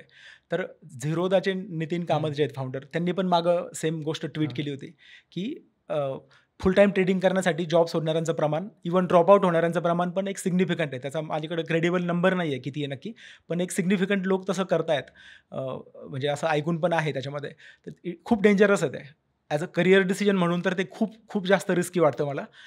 नितीन कामतने पण स्वतः सांगितलेलं आहे की त्यांच्याकडे जो पॅटर्न आहे झिरोदामध्ये, ज्या ट्रेडर्सला थोडंफार प्रॉफिट होतं, त्यामध्ये असे लोकांचं प्रमाण जास्त आहे ज्यांच्या ट्रेडिंग हा एक काहीतरी एक साईड बिझनेस आहे. म्हणजे त्यांच्याकडं आधी एक चांगलं इन्कमचा सोर्स आहे बिझनेसमधून, जॉबमधून, आणि एक साईड बाय साईड ते ट्रेड करतायत. अशा लोकांमध्ये प्रॉफिटचं प्रमाण जास्त आहे, कारण की trading is not their primary, काय म्हणतो आपण त्याला, प्रायमरी जॉब नाही आहे त्यांचा. पण ज्यावेळेस तुम्ही प्रायमरी जॉब असतो त्यावेळेस स्ट्रेस लेवल आणखीन ॲम्प्लिफाय होतात, कारण की तुम्ही फुल्ली इन्व्हेस्टेड आहात. आणि इथं जर तुम्ही बुडाले तर त्याचे इम्प्लिकेशन्स तुमच्या फॅमिलीवर होणार आहेत, तुमच्या रिलेशनशिप्सवर होणार आहे, तुमच्या मुलांना ते आयुष्यभर सहन करावं लागणार आहे.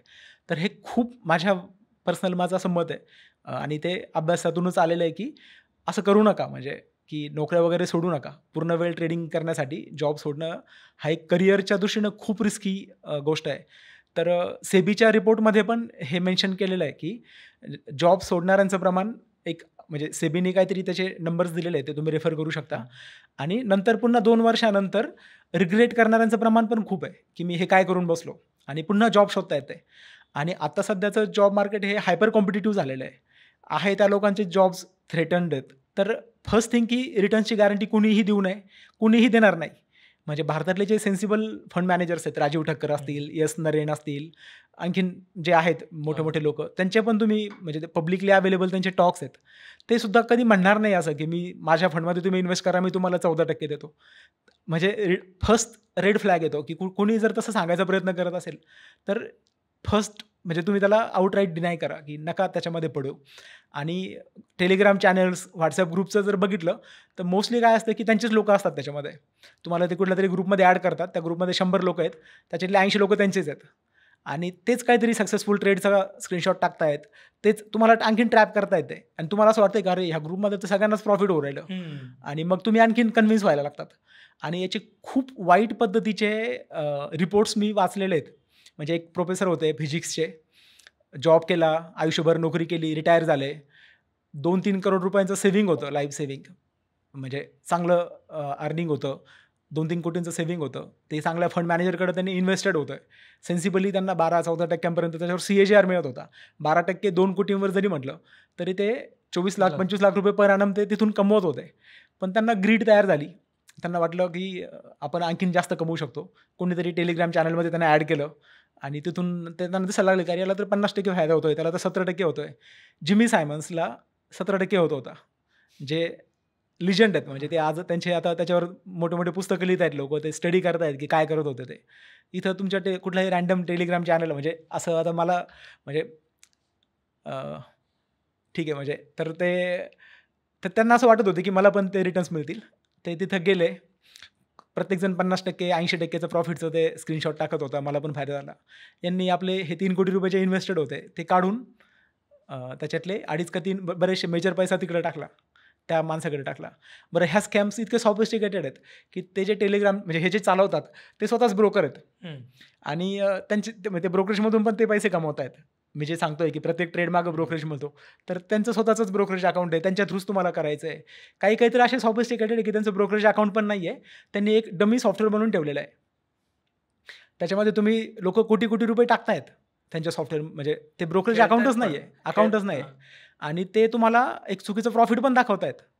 अशा पण केसेस आहेत की 1 कोटी रुपये तुम्ही टाकले, त्यांच्याकडे दिले, आणि त्यांनी सांगितले की आम्ही तुमचे पैसे ह्या अमुक अमुक शेअर्समध्ये टाकलेले आहेत, आणि आता तुम्हाला झालेलं प्रॉफिट हे इतकं आहे, आता तुमचे 1,20,00,000 झाले, आता 1,30,00,000 झाले, तुम्हाला दिसतंय. मग तुम्ही वर्ष 6 महिन्याने म्हणता की अरे खूप चांगलं प्रॉफिट झालं, मला त्यातून काही पैसे काढून दे. ज्यावेळेस तुम्ही काढायचं म्हणता त्यावेळेस लक्षात येतं की हे पैसे काढताच येत नाही आहेत, बिकॉज हे इन्व्हेस्टेडच नव्हते. हे फक्त एक रिपोर्ट बनवलं, फक्त यांनी एक वेबसाईट बनवली आणि मला फक्त ते दाखवत राहिले. मग मी इकडे तिकडे पळतो आणि नंतर ती वेबसाईट गायब होते, ते लोकांचे फोन बंद होतात, 1 कोटी रुपये गायब झालेले असतात. ह्या खूप स्टोरीज आहेत, म्हणजे अशी एक स्टोरी नाही आहे. तर असे सॉफिस्टिकेटेड स्कॅम्स चाललेले आहेत. तर लोकांनी फक्त एकच करावं की फेअर एक्सपेक्टेशन्स ठेवावेत, की तेवढं तरी ते करू शकतात. की फिक्स्ड डिपॉझिटमधून मी जे म्हटलं होतं की फेअरली तुम्हाला इतके मिळतात, मार्केटमधून एक 12-14% मिळाले, तुम्ही खूप चांगलं करताय. 15-18% यू आर अबव्ह ॲव्हरेज, आणि 18%च्या पुढं यू आर जिनियस. 18%च्या पुढं CAGR कन्सिस्टंटली कमवता येणे. तर हे फेअर एक्सपेक्टेशन जर सेट केले तर मग ह्या ट्रॅपमध्ये अडकणं थोडं म्हणजे सोपं जाईल. म्हणजे अडकण्यापासून फसणं थोडं सोपं जाईल. आमच्या वन ऑफ द आम्ही मध्ये एक एपिसोड केला होता, त्यातले एक गेस्ट म्हणाले की अगदी ब्रह्मा विष्णू महेश जरी इथं बसले आणि म्हणाले की मी उद्या मार्केट प्रेडिक्ट करतो, तरी ते शक्य नाही. करेक्ट. कोणीही मार्केट प्रेडिक्ट करू शकत नाही. त्यामुळे त्या टेक्निकलचा, फंडामेंटल्सचा एका नॉर्मल डेमध्ये ते मे बी वर्क होईल, पण माहिती नाही आपल्याला उद्या ट्रम्प साहेब काय करणार आहेत, उद्या माहिती नाही आपल्याला भारत पाकिस्तानचा वॉर होणार आहे की नाही. त्यामुळे कधीतरी अचानक खालीवर जाऊ शकतं आणि तुम्ही अगदी असं चालत असला तरी त्या खालीवर होऊ शकतं. त्यामुळे it's a very risky game सामान्य माणसासाठी. आपण आपल्या मेहनतीवरती पैसे कमवलेले कधीही बेटर आहेत दॅन फुल टाइम ट्रेडिंगमधनं पैसे कमवणं. इन्व्हेस्टमेंटमधनं पैसे कमवणं ही वेगळी गोष्ट आहे, आणि ट्रेडिंगमधनं पैसे कमवणं ही वेगळी गोष्ट आहे. काय फरक असू शकतो याच्यात? म्हणजे वॉरन बफेट काय म्हणतो की investing is a boring thing. Investing is like watching the grass grow और वॉचिंग द पेंट ड्राय. त्याच्यामध्ये काहीच फॅसिनेटिंग काहीच नाही, डोपामाइन बूस्ट कुठंच नाही आहे. Investing is a boring stupid thing. त्याच्यामध्ये तुम्हाला पेशन्स ठेवावे लागतात, वाट बघावी लागते. Trading is exciting. ट्रेडिंगमध्ये ते मला डोपामाइन बूस्ट मिळतो, एक्साइटमेंट मिळते, थ्रिल मिळतं. तर वॉरन बफेट म्हणतो की तुम्हाला जर म्हणजे एक्साइटमेंट पाहिजे असेल ना, तर काय $2,000-3,000 घ्या आणि लास वेगासला जा, तिथे जाऊन गॅम्बल करत बसा. हे ट्रेडिंग बिडिंग कशाला करताय म्हणजे. आणि तोच म्हणतो की future and options are weapons of mass destruction. म्हणजे तर बापरे, हा म्हणजे मला वाटतं व्हर्बॅटिमली असंच म्हटलेलं आहे तो की वेपन्स ऑफ मास डिस्ट्रक्शन. त्याचा उपयोग नाही आहे म्हणजे. दिस इज म्हणजे. आणि होतं काय की जे ट्रेड करताय ते स्वतःचं मनाचं समाधान करून घेत आहे किंवा ते स्वतःला इन्व्हेस्टर म्हणून घेत आहे, पण they are speculator. Investor and speculator are two different things. Wow. आणि सर कायम ना FNO असेल किंवा ह्या सगळ्या गोष्टी असतील, म्हणजे फॅन्टसी गेम असेल, ह्यांना कधी सट्टेबाज नाही म्हणलं जात. आपल्याकडे कायम पूर्वी सट्टा खेळणाऱ्यांवरती गुन्हा दाखल व्हायचा आणि सट्टा हा घाणेरडा प्रकार होता. पण FNO असेल किंवा फॅन्टसी असेल ह्याच्याबद्दल आपण सोफिस्टिकेटेड म्हणतो यांना. हे कसं काय? तेच की आता त्याच्याविषयी म्हणजे जो स्टिग्मा होता तो मार्केटिंगने बऱ्यापैकी काढून घेतलेला आहे. आणि दुसरं म्हणजे की थोडे लिगल इश्यूज पण आहेत की माझ्या माहितीनुसार गेम ऑफ लक आणि गेम ऑफ चान्स असे 2 लिगल डेफिनेशन्स आहेत. तर गेम ऑफ चान्स जे आहेत, हे जे सट्टे आणि बेटिंग आणि हे बऱ्यापैकी बँड आहेत. पण ह्या जे ॲप्स आहेत, ह्या ॲप्सनी स्वतःला गेम ऑफ स्किल आणि गेम ऑफ लक हे 2 प्रकार आहेत. तर गेम ऑफ लक जे आहेत की ज्याच्यामध्ये जुगारसारखं काहीतरी असतं, काहीतरी चान्सेस असतात, ते सट्टा म्हणून क्लासिफाय आहेत. पण गेम ऑफ स्किल जे आहेत ते अलाउड आहेत भारतामध्ये लिगली. आणि मला वाटतं Dream11ला गेम ऑफ स्किल म्हणून कॅटेगराईज केलेलं आहे. आणि Dream11चं आर्ग्युमेंट असं आहे की याच्यामध्ये स्किल लागतं, याच्यामध्ये काहीतरी बुद्धिमत्ता लागते, तुम्हाला काहीतरी करावं लागतं, स्ट्रॅटेजीज बनवावे लागतात. दिस इज गेम, आणि आम्ही त्याला गेमिफाय केलेलं आहे. आणि दिस इज नॉट सट्टा, म्हणजे असं त्यांचं एक आर्ग्युमेंट आहे. आणि ते सुप्रीम कोर्टमध्ये मला वाटतं ते व्हॅलिड पण मान्य केलेलं आहे की त्यामुळे त्यांना जुगार म्हणून म्हणजे लिगली पण तसं डिफाईन केलेलं नाही आहे. तर याच्यामध्ये पण पुन्हा खूप थिन लाईन आहे. जे ॲक्टिव्हिस्ट आहेत किंवा जे सांगतायत तर ते म्हणतात की म्हणजे तुम्ही असं क्लिअरली डिफाईन नाही करू शकत. आणि गेम ऑफ स्किल कधी गेम ऑफ चान्स बनतो हे तुम्हाला लक्षात पण येत नाही, म्हणजे ते हळूहळू सट्टाच होत जातो. आय अग्री की गेम ऑफ स्किल आहे, पण महेंद्रसिंग धोनी 6 मारणार आहे का नाही हे कसं माझं स्किल असेल? हा चान्सच आहे ना, स्पेक्युलेशनच आहे ना, की मान्य आहे की बाबा ह्या पिचवरती लेग स्पिनर खूप छान वर्क होणार आहे, रिस्ट स्पिनर चांगले चालणार आहेत आणि रिस्ट स्पिनरला खेळायला चेन्नई सुपर किंग्सकडे एकही बॅट्समन नाही आहे. पण त्या दिवशी मे बी काय जडेजा चांगला खेळून गेला, ही तर चान्सच आहे ना. ठीक आहे, there is a certain portion of that game, एक त्या गेममधला काही भाग आहे जो माझ्या स्किलवरती असू शकतो, पण त्यातला एक मेजर भाग आहे जो माझ्या पूर्णपणे चान्सवरती डिपेंडंट आहे, जे सेम ट्रेडिंगच्या बाबतीत पण आहे. करेक्ट. वाव. आणि मी याच्या पुढे जाऊन असं म्हणेल, म्हणजे मी आरोप करतोय किंवा मला काहीतरी सिद्ध करायचं आहे असं नाही, माझ्याकडे त्याच्यासाठी सपोर्टिंग डेटा नाही आहे, एव्हिडन्स नाही आहे. पण what if the match is fixed, मग तुम्ही काय करणार आहे? समजा सट्टेबाज जर इन्फ्लुएन्स करू शकत असतील मॅचचा आउटकम, आणि सट्टेबाजनी सांगितलं कॅप्टनला, म्हणजे अशा हिस्ट्रीमध्ये अशा घटना घडलेल्या आहेत भारतामध्ये, मॅच फिक्सिंगच्या केसेस झालेल्या आहेत की बाबा सट्टा आता याच्या अशा आउटकमवर खूप आहे, तर देऊ तुला 1-2%, हरून घे. तर म्हणजे तुम्ही काय करू शकणार आहे? आपण याला एकदम फेअरली ट्रीट करतोय की सगळं एकदम रूलनुसार चालू आहे, सगळं फेअरली चालू आहे असं ॲज्युम करून आपण बेट करतोय. पण जर what if both system is rigged, sir यातनं बाहेर कसं पडायचं? कारण हे मान्य आहे की हे ल्युक्रेटिव्ह आहे, हे मान्य आहे की हे नाही आहे असं, पण तरीही आपण कर्मधर्म संयोगाने, मनुष्य स्वभाव आहे, आपण त्यात पडलो, मे बी आपले मित्र त्यात पडले, आपल्या घरचे पडले, बऱ्याच आपण न्यूज ऐकतो की इव्हन गृहिणी पण त्याच्यात अडकत आहेत. बाहेर कसं पडायचं यातनं? माझ्याकडं तरी म्हणजे याच्यासाठी असा खूप क्लिअर कट असा आउटलाईन मला नाही वाटत कोणाकडे असेल, कारण की हे प्रॉब्लेम्स खूप सिरियस आहेत. गव्हर्नमेंटनी डी ॲडिक्शन सेंटर सुरू केलेले आहेत. ज्या लोकांना क्रोनिक इश्यू आहे की आता त्यांना स्वतःला इच्छा आहे याच्यातून बाहेर पडायची, त्यांनी काउन्सिलरची मदत घ्यावी, प्रॉपर त्याच्यासाठी थेरपी घ्यावी, हेल्प घ्यावी, त्यासाठी सायकोलॉजिकल जे असतात ज्या गोष्टी त्या कराव्यात. दुसरी गोष्ट की आपल्या सोसायटीने, आपल्या कुटुंबाव्यवस्थेने, आपल्या घरामधल्या डिस्कशन्समध्ये श्रमप्रतिष्ठेला महत्त्व द्यावं, की सक्सेस होण्यासाठी श्रमाला पर्याय नाही आहे, शॉर्टकट्स नाही आहेत. हे व्हॅल्यूज आपल्या मुलांमध्ये, आपल्या डिस्कशन्समध्ये आपल्या स्वतःला पण ते सांगावेत. थर्ड थिंग की इझी मनी असं काही नसतं, पैशांसाठी काम करावं लागतं. हे हा ॲटिट्यूड आपण लोकांमध्ये हे करावा, पसरवावा. रॅशनली विचार करण्याचा प्रयत्न करावा की मी इन्फ्लुएन्स होतोय का, कारण की हे सोशल मीडिया अल्गोरिदम्स, इंटरनेट हे तुम्हाला इन्फ्लुएन्स करतायत, हे समजून घ्यावं. आता मी असं ऐकलं की स्वीडनमध्ये, फिनलंडमध्ये, आता हे इव्हन चीनमध्ये हे शाळांमध्ये मुलांना शिकवत आहेत की तुमच्या थिंकिंगमध्ये रॅशनॅलिटी कशी असावी, की तुम्ही इन्फ्लुएन्स होताय का, तुम्ही कुठल्या अंमलाखाली डिसिजन घेताय का, तुम्ही कुठला व्हिडिओ बघून तुम्ही इन्फ्लुएन्स होताय का, किंवा अल्गोरिदम्स तुम्हाला इन्फ्लुएन्स करतायत का. अल्गोरिदम्सने इन्फ्लुएन्स करायला सुरुवात केलेली आहे, करतात अजून. हां, तर ओल्ड स्कूल जे थॉट्स आहेत तर ते टाईमलेस आहेत कितीतरी, की ते आपण विसरू नये, की तेच पुन्हा तेच. म्हणजे मला सांगा वाटतं की कष्टाला पर्याय नाही आहे. कुणीही एका रात्रीत श्रीमंत होतच नाही, झालेलं पण नाही आहे. वॉरेन बफेटची स्टोरी 80-90 वर्षांची आहे. प्रत्येकाची स्टोरी वेगवेगळी असू शकते. तर पुरेसा वेळ देणे आणि त्यातून वेल्थ क्रिएट करणे हा एक सेन्सिबल वे आहे. त्याला शॉर्टकट शोधायचे प्रयत्न करू नका. जर तुम्ही शॉर्टकट्सनी काही करायचा प्रयत्न केला तर त्याच्यात त्या सिस्टम्समध्ये ॲबनॉर्मॅलिटीज तयार होतील आणि मग तो लॉंगकट बनून जातो. हे डेटानी पण सिद्ध झालेलं आहे आणि हे कॉमन सेन्सनी पण म्हणजे आपल्याला समजून जातं. आणि त्याच्या पलीकडची गोष्ट आहे स्टेटस. स्टेटस इज समथिंग की हाऊ सोसायटी परसिव्ज यू. सोसायटी तुम्हाला कसं बघते, तुम्हाला गरीब समजते, श्रीमंत समजते, चिंगूस समजते की हुशार समजते काय. तर आपण हे सगळं स्टेटससाठी करत असतो. मोस्टली स्टेटसच्या इन्फ्लुएन्स खाली आपण काम करत असतो की मी श्रीमंत दिसलो पाहिजे. भले मी आतमधून श्रीमंत नसलो तरी चालेल, पण मी श्रीमंत दिसलो पाहिजे. मग ते दिसण्यासाठी काय आहे, तर माझे कपडे, माझी वॉचचं मॉडेल, माझं कारचं मॉडेल, घराची साईज, आणि मग मी कुठल्या फॉरेन ट्रिपला गेलो ते सगळं, ते माझे स्टेटस सिम्बॉल्स आहेत. आणि त्यातून मी स्टेटस सिम्बॉलाइज करायचा प्रयत्न करतो आहे की मी श्रीमंत आहे, मी वेल्दी असं दाखवायचा प्रयत्न करतो आहे. That is not important. प्रत्येक 30 लाख कार ओनरवाल्या माणसाकडं तो श्रीमंतच असेल असं काही नाही आहे. In most of the cases आता भारतातल्या डेटा पण असं सांगतो आहे की भारताचं कन्झम्पशन हे खूप सारं मोठ्या प्रमाणावर कर्जावर चालू आहे.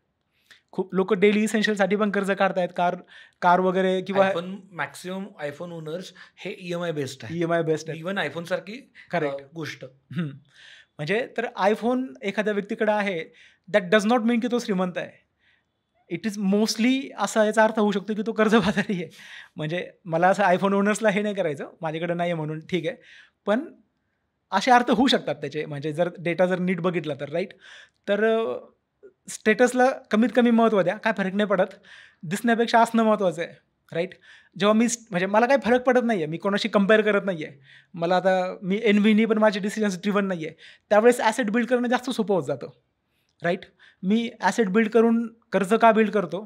कारण की मी एनव्हीनी ड्रिव्हन आहे. माझं सगळं डिसिजन्स एनव्हीवर चाललेले आहेत. मला कोणाच्यापेक्षा तरी मोठी कार घ्यायची आहे, त्याच्यापेक्षा मोठं घर बांधायचं आहे, त्याच्याकडे iPhone 15 आहे, मला 16 घ्यायचा आहे. तर ते मग मी काय करतो आहे की मी स्वतःलाच कर्जबाजारी करतो आहे. तर everything boils down to status. तर स्टेटस इम्पॉर्टंट आहे, मान्य आहे, पण it is not the top most priority. ती 3, 4, 5 नंबरला जाऊ शकते. Wealth is the top most priority. Build ethically wealth build करणं शक्य आहे. त्यासाठी पुरेसा वेळ द्यावा लागेल, पण त्याचे सेन्सिबल वेज आहेत, त्याच्यासाठी पुस्तकं आहेत, त्यासाठी खूप सगळं चांगलं लोकांनी लिहून ठेवलेलं आहे. वॉरेन बफेट, चार्ली मंकरनी लिहून ठेवलेलं आहे. तर that is possible. Yes, thank you so much sir. कारण हा विषय तसा कॉम्प्लिकेटेड होता, तसा ह्याचं सरळसोट उत्तर नव्हतं. हे काही आपण म्युच्युअल फंड किंवा SIPमध्ये जसं बोलायचं असतं तसं नव्हतं बोलण्यासारखं. हां. हा तसा थोडा सायकॉलॉजिकल, हो. थोडा सोशल, थोडा फायनान्शियल, थोडा टेक्निकल असं छान मिक्सचर होतं खरं तर या सब्जेक्टमध्ये. आणि त्यामुळं तुमच्यासारखा IT बॅकग्राऊंडचा, फायनान्समधला, सायकॉलॉजीचा अभ्यास असणारा माणूस मिळणं आम्हाला खूप फायद्याचं ठरलं आजच्या कॉन्व्हर्सेशनमध्ये. सर खूप खूप धन्यवाद. कारण का ह्याला कुठेतरी मे बी आपण झोपलेल्याला उठवू शकतो. हो. झोपेचं सोंग घेतलेल्याला उठवता नाही येणार. नाही पण बरोबर. आय एम होपिंग की जे झोपलेत ते थोडेफार जागे होतील. ॲटलीस्ट त्याच्या आजूबाजूचे जागे होतील. ॲटलीस्ट ते पाणी टाकायचं काम करतील किंवा जे झोपलेत त्याला उठून मदत करतील. हो. हाच हेतू आहे आपल्या आजच्या कॉन्व्हर्सेशनचा. अजून कोणत्या विषयांवरती आपण बोलणं गरजेचं आहे? अजून अशा कोणत्या आर्थिक घटना आहेत की ज्यांच्याबद्दल एक्सपर्ट्ससोबत डिस्कस करणं गरजेचं आहे? मे बी ॲटलीस्ट एक पर्स्पेक्टिव्ह देण्याचा गरजेचं आहे. आणि प्लीज आमची एक रिक्वेस्ट आहे की आज तुम्ही जेवायला बसाल जेव्हा कधी, तेव्हा हे बोला की आपल्या घरी काय घडतंय. असं कुठे आजूबाजूला होत नाही ना.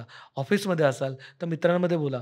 फॅन्टसी गेम खेळत असतील, ट्रेडिंग करत असतील तर मग त्याचा विरोध नाही आहे आपल्याला, पण ॲटलीस्ट त्याचा अवेअरनेस असावा की बाबा ह्यातनं काय होऊ शकतं ह्याचा अंदाज असावा. आणि जर कोणी असेल तर त्यांना मदत करता येईल. सायकॉलॉजिकल, फायनान्शियल काय पद्धतीने मदत करता येईल ह्याचं ॲटलीस्ट कॉन्व्हर्सेशन चालू व्हावं ही आमची इच्छा आहे.